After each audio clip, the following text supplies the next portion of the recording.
all, do feel free to share in the chat, and I'll aim to adapt this to your requirements. And the topic that we're talking about today is, how do you prepare for a successful remote appraisal? Because, hey, you know what?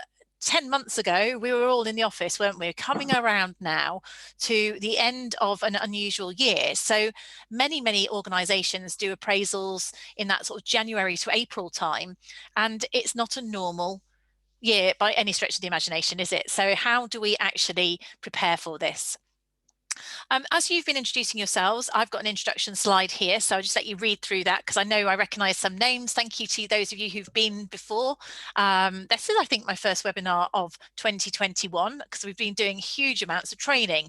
So I've been doing lots and lots of management training, but I haven't been doing so many webinars. So it's great to have a webinar going on, and thank you for joining us again. I'm thinking that Diana from Ghana looks like the furthest afield. Welcome, Diana. So thank you for joining. As I say, I'm Lucinda, and you've got my contact details on there if you wanted to get in touch. What we want to get out of this half-hour session is understanding a little bit about what does a remote appraisal look like relative to a normal appraisal, why and how to prepare effectively, and maybe the nuances in terms of how we can gather evidence remotely. I mean, one of the things about appraisals remotely, if you like, and those of you who are in the waiting room might have seen I dropped into the chat actually a survey that we're doing on remote management styles. And the reality is that so far people have told us that line management remotely is different from in-house. In fact, I think like 60% of 60 or 70% think that it is different to at least some degree. And so therefore that's what we want to look at, is what are the differences and how can we adapt to them? And actually, I'll just drop the link there. Anyone in this group, not necessarily while we're on, but if you do have a chance to complete that feedback for us, it would be great for us actually if we can have some more responses. We've got over 100 already, and it just makes it more valid there. So if you want to take part in that, I've dropped that, well, I'm trying to drop that into the chat. Okay. First of all, I want to get a sense of where we are, who we are, and what our position is with this. And so I've got a little poll that I've just launched to get an idea about where you are in relation to this, and what's your view on appraisals generally. And actually, I suppose if there's anything that you want to share that that I haven't put on there in the chat. So I mean, those are just 4 options. That's the thing with polls, you've got to put some options. So if you want to tell us there's something different, if none of those fit particularly, so it's good to know a little bit about the audience and see what your views are in terms of what you want to get out of this.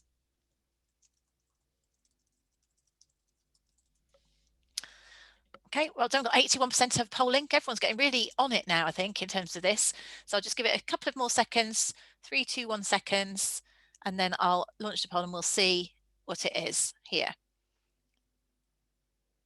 Okay, here we go. So in terms of the audience that we've got here, which is, we've got 66 votes on it so far. Really what we're saying is that it doesn't have to be just about remote. So people are looking about building confidence around all types of appraisal. Some of you people felt they were already confident previously, but this year has been abnormal. So looking to build a bit more confidence. And there's others, and actually some chat here. So yeah, so okay. So and then just more broadly about issues with appraisals there, which is you know, tick box, which is a classic complaint about appraisals generally, looking about engaging people more, making it more user friendly. And Colin saying you've held the decision not to do a formal appraisal, you're moving to little and often catch up. And in terms of recording it, absolutely, we will be recording this session. And I'm saying, so actually, Helen, are we recording it? So I think that was Michelle might have been a really helpful a link there. So we are recording that, Michelle. So we'll send you out links to this and to the slides if anybody wants the slides afterwards. Okay, so in terms of how we're going to focus this is very much looking at, it is looking at best practice, which is applicable to any kind of feedback, conversation or appraisal. And it's looking as into the differences of an abnormal year. So that's the angle that we're going to go at. We do lots of other stuff in terms of this as well. And maybe if you can look out at the end, we will actually, we have a survey at the end which will ask about other topics. So if you want more on better appraisal practice, do by all means let me know more at the end. But we'll achieve what we can in a 30-minute period. So let's now use the chat here. And I can see that a number of you are saying about, we've got this issues about, you're answering my question already, some of you. So where you've had tick box exercises, people have found that anyway. These are challenges. I can see Julie sharing a challenge generally about these. Keep on putting those in there, because I'll come back to those as well, or we'll come back to on a future way of looking at things. But is there anything in particular that you are disliking, if you like, about this year, or makes this year more challenging? So I can already see from the chat that Sarah's saying, and Julie and Colin have all said that actually the way appraisal worked prior to a remote environment wasn't great. So Sarah's saying it was awful, no one was doing it whether we're remote or in office. So you're improving it. But there is a difference also in this uncertain times as well. So I'll focus in on remote, but there's absolutely, there's lots of guidance, and I've done Sarah, I've actually done a specific podcast on that topic as well, on the HR Uprising Podcast, which you may or may not have come across. So we're not seeing, Liam, that's a really great point, isn't it? That actually we're not seeing the body language, which we might have done before. In terms of this. So I think people were more transactional in the office, as AAA, I don't know who AAA is, you've come through as, but she's saying, he or she is saying, manager capabilities are limiting the effectiveness. Managers were able to get away with being very transactional before, and just go through the motions, and maybe tick box, we got away with it. But now in this position we're in now, we need to connect with people. We need to get rid of this emotional distance that we're talking about. Jill's point, new joiners haven't had the chance to be visible. It's really, really difficult. And we're missing the humanness. And I don't know actually whether many people would consider the appraisal to have been particularly human previously, but we got away with it because we had the human stuff going on around the edges. But at the moment, we really don't. So we've got to be fair to people. We need to make sure that we're managing things effectively, and we need to give people a fair shout. And some of you will have systems in place maybe where you've got to get to the end of this year and you've got to rate performance.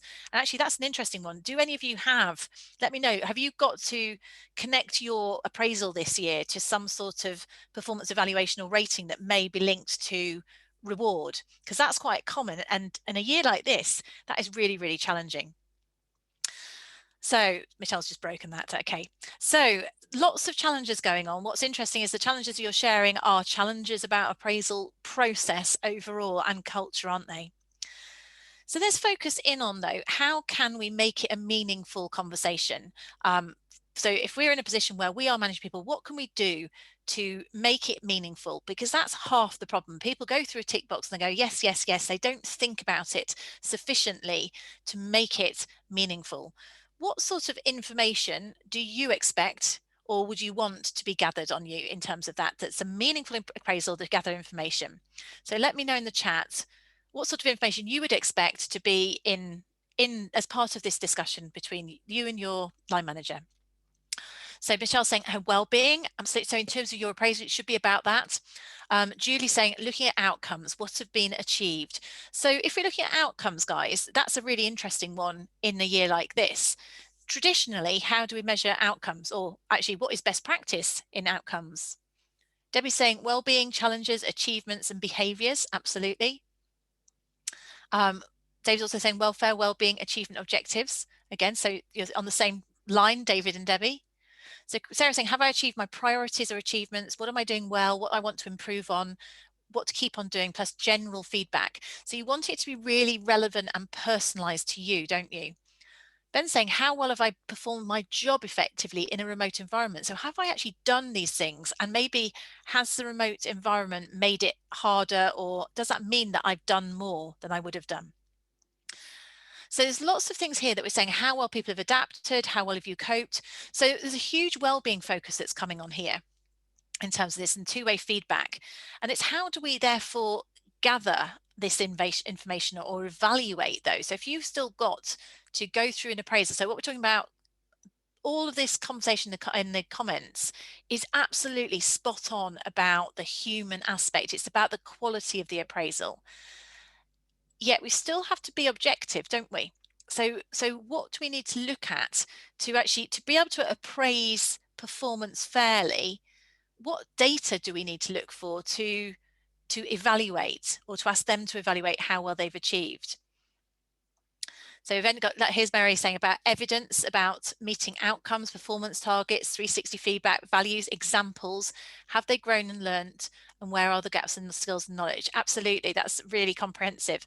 So there's lots and lots of information that we can use to gather information on performance. We should totally be doing it in the context of how people are doing, about well-being. I would like to think that we would be talking to people about their well-being all year round in regular in regular one-to-ones. However, the appraisal in the old traditional way is very often an evaluation. It's a sum up. So we need to make sure that that's objective and it takes into account all of these well-being issues, but also the outputs.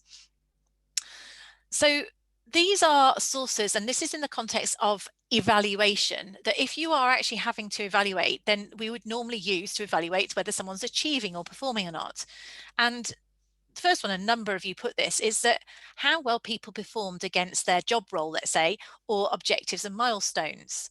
Now, that is an interesting one in itself in a typical year, in a year like this year, because were those objectives or milestones achievable? So perhaps we have to think about that.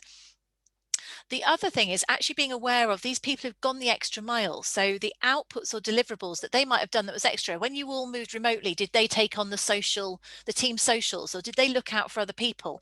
What sort of outputs that they might have demonstrated in an exceptional year that weren't represented as part of their job role or weren't represented as part of their overall objectives, but they added value potentially. So that would be a way in which we realize that someone really went above and beyond. They jumped in and covered for somebody who had to go on furlough, or whatever it might be. It's these people who have in an abnormal year gone above and beyond, and this is going to look different from previous years.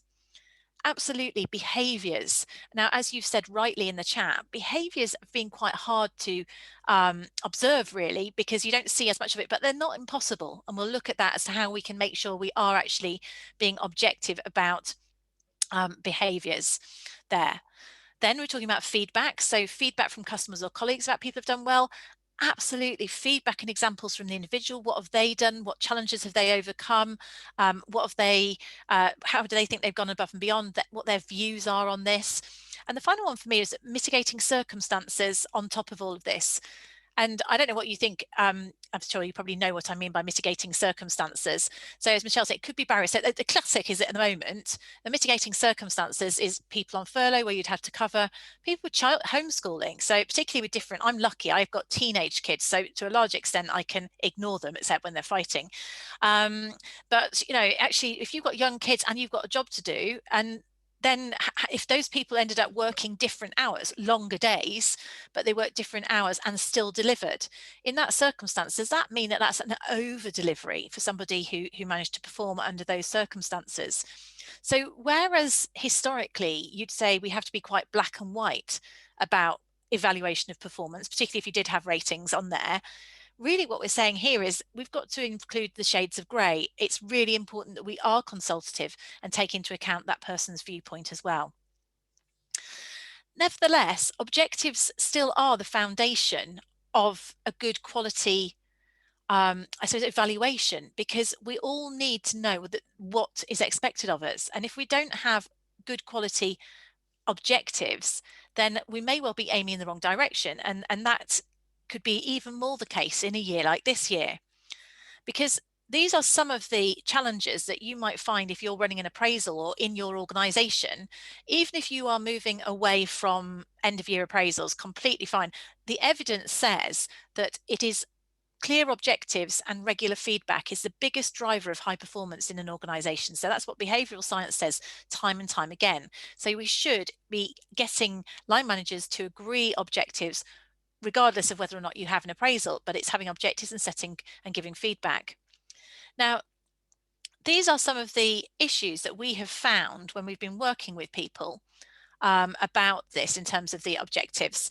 That sometimes they've said they had no objectives in the first place, in which case, how can you evaluate performance fairly? Other ones are that they are poorly defined or written, so they were badly written objectives in the first place, which might not be the case anyway.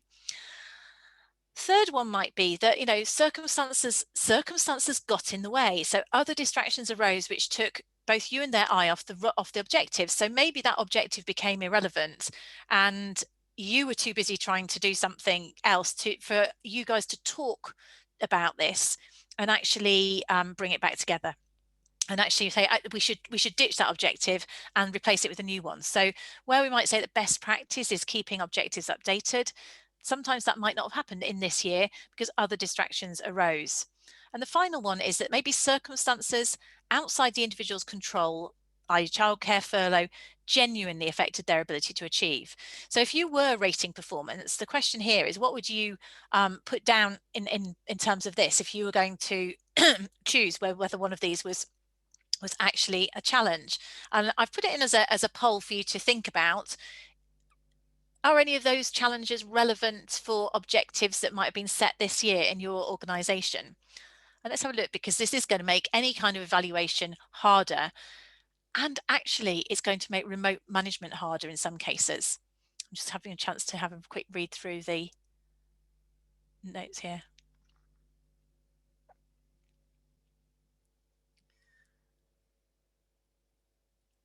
Absolutely. Marie, yeah, madness, isn't it? Okay, so Vivian, that sounds like that's been handled really well. So your objectives were set pre-COVID, but the appraisal was about how they worked in an agile way, reacting and stepping up to the challenges presented. Did that mean that the objectives were no longer relevant, Vivian, or were they slightly relevant? And if you could have done anything differently, I'd be interested to know, would you have asked for them to have been tweaked over as the year went on? That's just interesting, that Vivian, you put in the chat. So here, this is what you guys have said in terms of this, the challenges with objectives this year. So actually it is still a fact. The 1 and 2 are points. 40% is the same. We still have either not set objectives or they're poor. That is going to affect our ability to either appraise somebody, and it's also going to affect the ability for people to perform. And that's the key, Marie. It's about reviewing them and updating when circumstances change. So then, of course, we might not have thought about it, or because it's a tick box exercise, we set the objectives at the start of the year to get HR off our back, and then we ignore them until the end of the year, and then we're surprised if they're not relevant. So that's the other one. But 40% of you, however, have said that genuinely situations outside that individual's control genuinely affected their ability to achieve. In an ideal world, I guess we would have updated them, wouldn't we? And maybe if this is going to carry on, which obviously it is for a little while, it is about us having shorter term objectives. All of the research that we've been doing has demonstrated that actually short, sharp objectives and focus, it's much more important to be agile, to be working on short-term goals and objectives in this remote environment, because times are changing so quickly anyway. So it's keeping us on track. And because we're remote, you can't always see what people are doing. It's easy to get disconnected, and it's easy for people to unintentionally go off on a tangent. So that's interesting. Okay, so Vivian, that's an interesting one, but you found that targets were exceeded way beyond your imagination because the outcome was achieved in a different way. Now that's interesting. Was that because people were more creative, or was it just serendipity? Intriguing. It's always intriguing what comes through in the chats. I always want to know more. So keep it coming. If you are going to look at these things where people have, and maybe this is an example of this, an unplanned output, right? So somebody has done something. For my example earlier is maybe they were doing the team socials or looking after well-being, but they didn't achieve their actual objectives. And you have still got to evaluate whether they performed or not. What sort of things do you think you should think about in order to be objective? Now, I know we should think about circumstances, but what, is it right to say, okay, you didn't achieve your sales target, but you did keep everybody happy during the socials? Is that acceptable? What do you think we have to think about? Put it in the chat for me.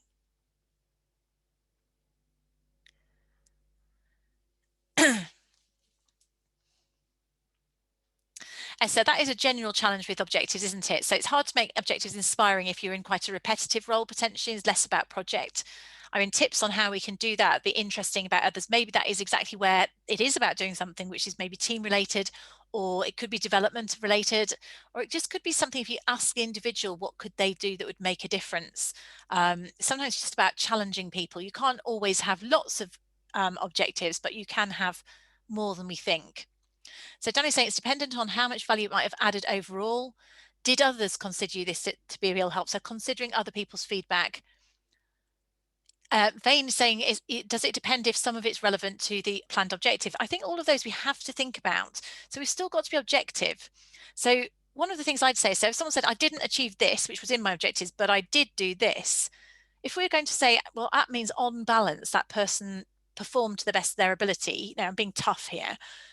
You might take a step back and say, had we regrouped, would we have thought about that as a new objective? So exactly as Marie's saying, what was the impact of that unplanned output? So was that actually better than one of the objectives potentially? The other thing might be, did you agree it with them? Now, some of this might be, we have to be honest, were you available? But did you agree it with them or not?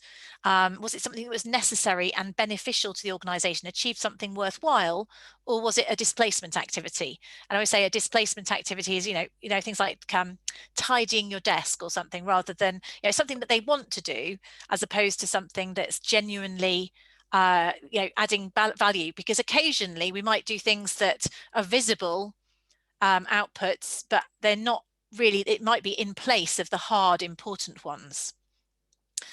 So fundamentally, were the things that people did instead of great value to the business? Were we giving them the guidance, or were they doing them at the expense of defined objectives? Some of it, though, you might say, actually, what they did, it was over and above. That might be, in normal years, that would be regular performance, but achieving that given the circumstances, that's over and above.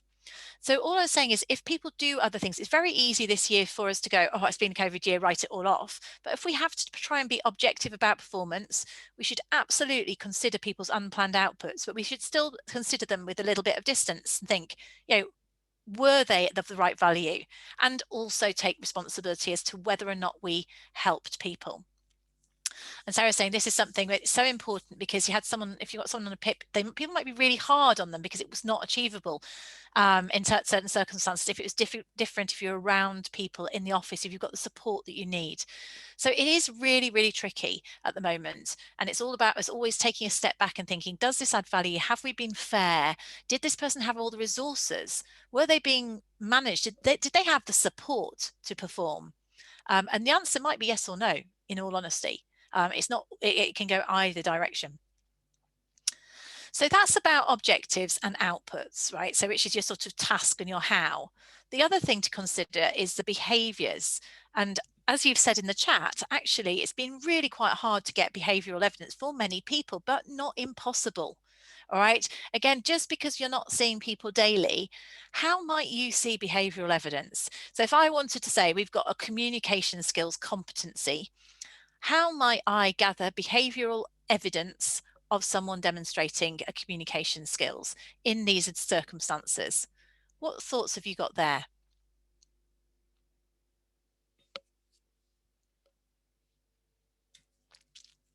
Totally, Catherine. So does that person contribute to team discussions on the calls, or are they absolutely silent?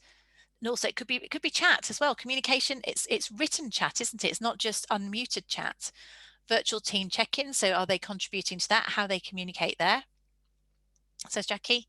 The body language over MS calls. Do people turn their camera on or not? Can you see their body language? Some people might hide, some people don't. Here, we're off now. Are they proactive? So do they raise topics proactively, or do they wait to react? Were they documenting their quality of written work as well throughout the year, says Laura? You can get feedback from customers, absolutely. Jarlath, sorry, pronouncing your name. Bearing in mind introvert, extrovert communication styles. Totally. The point Jarlath is making there is very valid, in that this is all in context of that person's personality, isn't it? So the reality is that one person who is very vocal does not mean that they've got better communication skills than someone who is more considered. However, there is a difference between people who don't communicate at all. This also weaves into well-being. If any of you join me on the well-being webinars, it is actually about making sure that we know how people are doing and what's normal for them. You can get 360 feedback, absolutely, for getting that, but bearing in mind you can't do that for everyone. If you've got to evaluate something, then having a look at it. Michelle, great point. Communication is always also listening. So do they listen on people? As Susan said, do they contribute and maybe build in on others? So that's all still communication going on. And behaviors versus culture of the organization. And we've got information sharing going on there. So Marie M. Sarah Grass is asking you and some feedback there. So behavioural evidence, it is there. We just have to look for it. So we need to think of specific things we've seen or heard. We need to bear in mind whether we are observant, because actually we may not be in the habit of noticing how people communicate over chat within our own world. So again, we're sometimes to blame. We can notice how people are interacting in line with their personality or otherwise. Are they proactive? Do they keep good time? Are they on time? How do they write things? They give you things with errors or without errors, their verbal and communication style. And you might include specific feedback from others. So actually there's way more information than we might think. Just because we're remote does not mean there is no behavioural evidence. However, we have to create the habits of spotting them. And with that in mind, there's a little model that I'm going to very, very briefly share, because I know that we've only got to keep this. I'm probably going to go about 5 minutes over. This is the purple star model, and I know we've got lots of HR people on here, so you might recognize it as star be something you'll recognize anyway. If we want to give good quality feedback to people around behaviours, then we can use this as a way of breaking it down so that we give it in a quality way. So this is talking about how we make sure that that appraisal conversation is good quality, it's meaningful for both parties. But you want it to be objective and not invoke people to feel defensive. So the way of doing that is making sure that we might position it in terms of the situation in which we observed some behaviour. We'd then talk about maybe the task or the activity where they demonstrated things. So, Jane, when you were on the team meeting recently, or I noticed when you were, how you were typing over Skype when we were on the chat about customer X.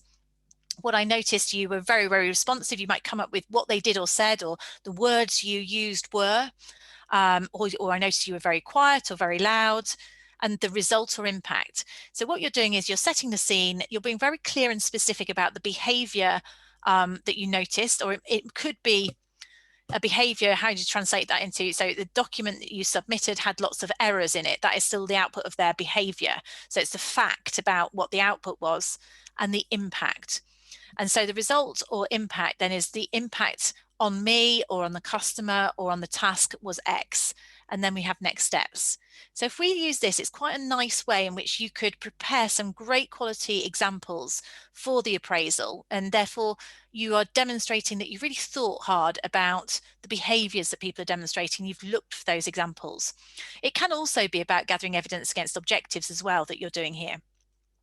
So having this model in mind is really quite useful. And I'll give you a quick example of one. It's not a perfect example, but I'll share it with you. So let's say we were looking at our competency of communication. So I'm setting the scene with somebody. So as you know, your role is to answer team and customer inquiries over the telephone. I noticed, so this is the action, that on the last few team calls, you weren't using the company headset that we provided you with. Now, the problem was that actually made you really hard to hear, and I'm concerned that this might negatively affect the customer experience. The next steps is really, it's about either exploring what the cause of the issue is, so this goes into managing underperformance, or it's about telling people what's expected. So could you tell me why you haven't been using it and it's not working, or otherwise, or, well, you know what, actually, it's important that you use this because we want you to be well understood by the customers. That's a real minor thing there. Maybe that's a bit about a kind of preventing a performance issue. You could do something really positive about, I noticed you're answering team and customer inquiries over the telephone. I've noticed that your inflection in your voice is been lots and lots of inflection, which makes you sound really interesting and engaging. And I think it keeps the customers listening. So the impact of it is, I think it makes you sound interesting and engaged and supports the customers. And the next steps are, so make sure you keep on doing that, keep that level of energy in your team calls because it has a really positive impression. So you can use that model for either type of feedback, but the key is helping people understand specifically what it is that they are doing and sharing that with them, and also the impact of it so they understand why they should want to change it. So then moving on to empowerment, and briefly. So what I would say is with remote appraisals or remote management, we have to empower people. Part of that is about clear objectives. The other part of that is how we work together. We perhaps use coaching language or open questions to really support people. And these are the sort of tools that I would say we can consider when we want to set up for appraisal success if you are doing something. Make sure that we have enough time. All right.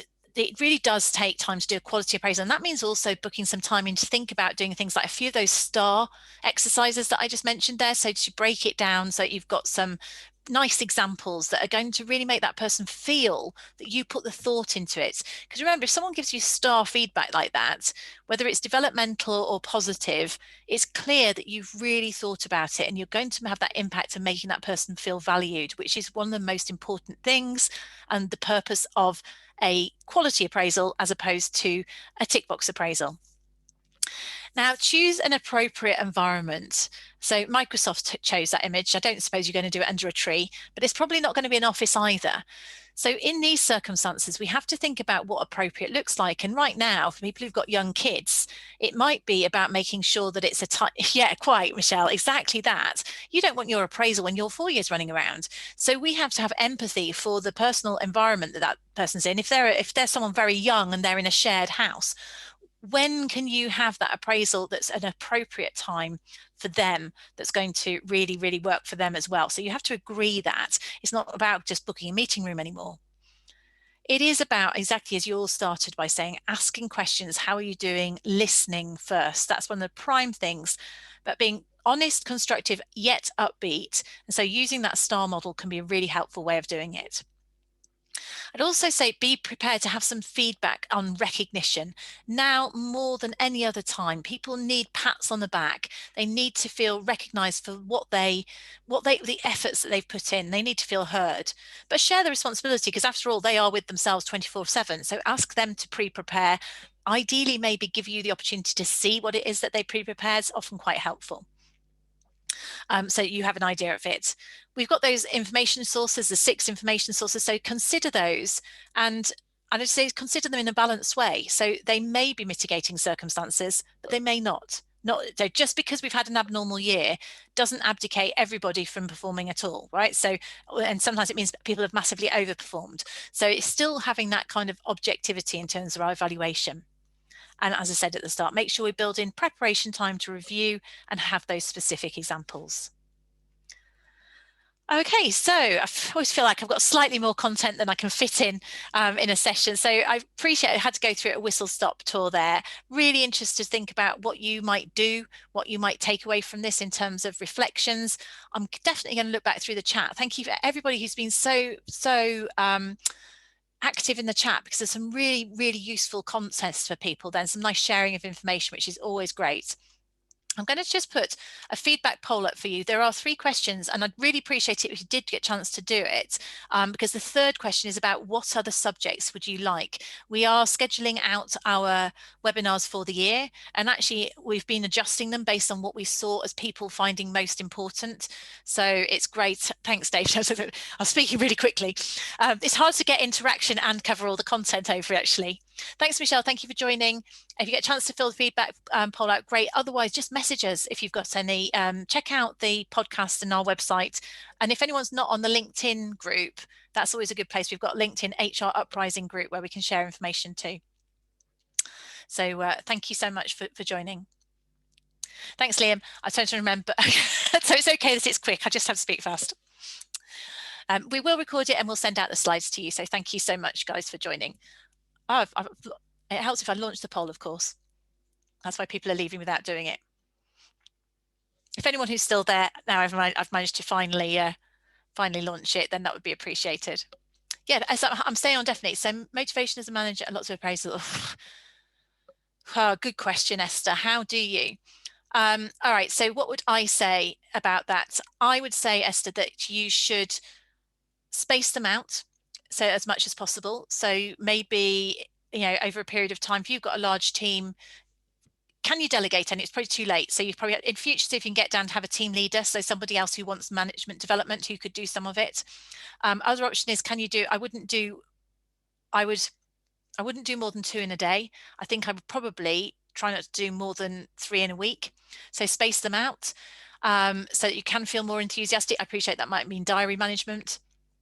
And get them to do the work. So maybe cut it down to really key priority stuff, and you get the individual to give lots of the work, and if possible, create just 2 or 3 fantastic pieces of feedback for each one of them. So that's quality that you can be proud with, and use the rest to be coaching skills. is what I would say. So don't over engineer it, so that what you do prepare is quality, Esther. That's my gut feel there. We've got absolutely loads, Marie, of content on wellbeing, by the way. So check out our messages if you haven't got them, but on the website we've got topic flyers, which has got lots and lots of content. AAA, what's not a good alternative to an end of year appraisal? It really depends on lots of things. You really do need to have some sort of check-in. So it needs to be an additional one-to-one. It's hard to avoid doing something that sums up the year unless you have an entirely rolling year. The challenge is, if you have any way of distributing reward, it's very hard to come up with a way of doing that fairly without some sort of appraisal, whether it involves feedback or otherwise. The issue with appraisals generally is not appraisal per se, it is the way in which they are delivered. That is the problem. And it's the fact that sometimes they are over-engineered to be far too long. So you want more time about quality conversation, less time about box ticking, basically. Yeah, so I'd love to know what your actual name is. Have we done an? I did a survey on this recently.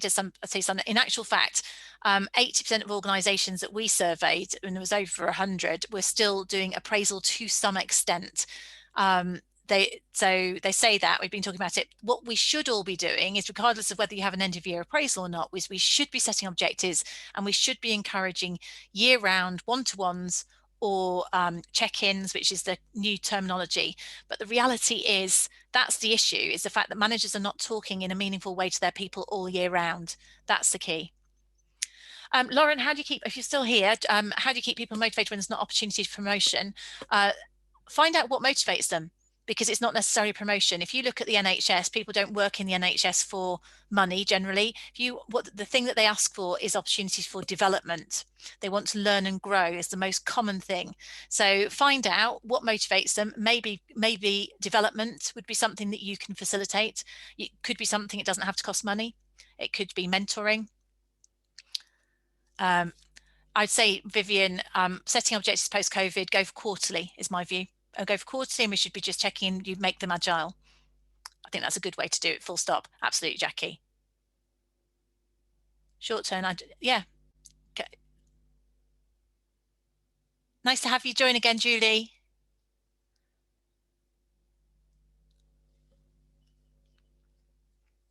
Fane, I don't know if I'm pronouncing your name right, Fane or Faney. I don't think it's Irish, is it? That's a very good point. The feedback is two-way. Appraisal on creating an appraisal. Emma, are you still there, Emma? I can tell you about that one. What we've done on that one is we have got a podcast on that already, and actually a paper on it. So if I know which Emma this is, Emma, can you just message if you're still there? So, because we'll find you the link to the paper if you are still on the call.